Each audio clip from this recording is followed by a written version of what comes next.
All right, we're back, and I'm gonna work on the eyes. I didn't say earlier anything about needing a marker. You don't really need it. You can just go straight to using paints if you want. But I'm gonna outline my iris of my eyes with a marker. A fine tip marker is a lot better than this, but this was close by, so I grabbed it. I really recommend using like a fine tip Sharpie, or I can't remember the name of those little liner pens. I'll write it down in supplies, or you'll see it by then. So what I'm going to do is I'm just going to outline the irises with this. It just helps with placement. And I'm going to go pretty large and sort of like a doe-eyed look.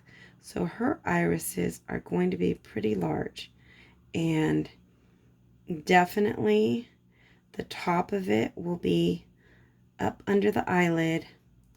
The lower part may or may not go all the way down to the bottom. So, irises. I will come in there with paint in a moment as well. So this other eye is opened up a little wider. So it changes things a bit. She's a little cockeyed. Alrighty. Okay, so that's how I draw them in. Then I will look at it straight on, turn it upside down. Just want to make sure that everything looks cool with that. And I think it's good. And next I'm going to go on to painting the insides of her iris. Now what I did is I created this green color here, and it's variegated. So I went from like a yellow to a yellowy green. I added some burnt umber to mute it down, because usually when people have green eyes, even though a lot of people have true green eyes, they're usually not like lime green. They're usually more muted, earthy greens. So at least the people that I've run into. My brother has green eyes, so you want to have several colors, not just one color. And that goes for any color that you decide to use. If you want blue or brown or hazel or purple, whatever it is, you just want like some variety. It's not going to be just one color. So I'm going to start with the lighter color, and yeah, it's kind of an olivey color. Just paint right over that outline that I had given or put in earlier. My brush is a bit too wet. Yeah, that's better. I'm just going to suck up some water here. There, that's better. And I'm going to do several layers. So this first layer is just the first layer of color. But like our eyes, I'm going to give her several shades of eye in her iris. Now the thing to remember about eyes is the portion that is directly under the eyelid is going to be shaded by our eyelid, so it's in a shadow. So I'm going to take the darker and put it up at the top. There we go. And even a bit of burnt umber.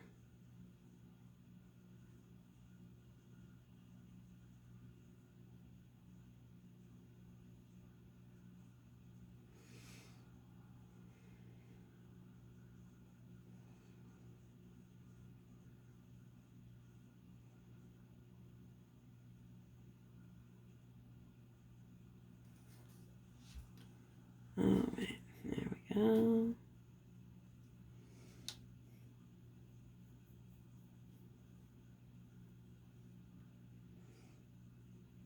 Again, I'm going in with the lighter tone down at the bottom.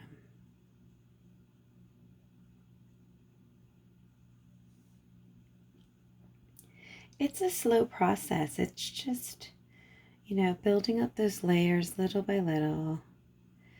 no need to rush. You don't need to do this in a single day. I mean, unless you want to, or, have an order due, or you're prepping for a show or something. But try to not do that. Do as I say, not as I do.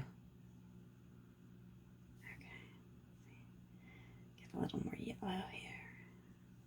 A little bit of titanium buff to lighten it up. Go down at the bottom.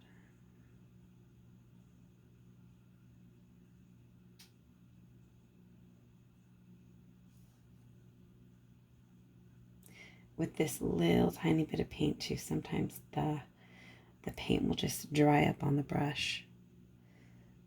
Just refresh it with a tiny, tiny bit of water. Just the slightest amount. You'll see that on this eyeball, some of the marker still shows through at the very bottom, and I like that. I wish it would have shown up on both. I'll have to, touch that up in a moment, but not now because it's still wet and I don't want to ruin it. So there's that, and I have to let that dry really, really well before I do her pupils. And with the pupils, I will just dip the brush in black paint and pop it right there into her middle of her iris. And I'll do it up towards the top so that it looks like her, her lids are a little sleepy, a little doe-eyed. And after that dries completely, then I will come in, and this is when I use bright white. I'll come in with the white and I'll do the little highlights. So that is it for now.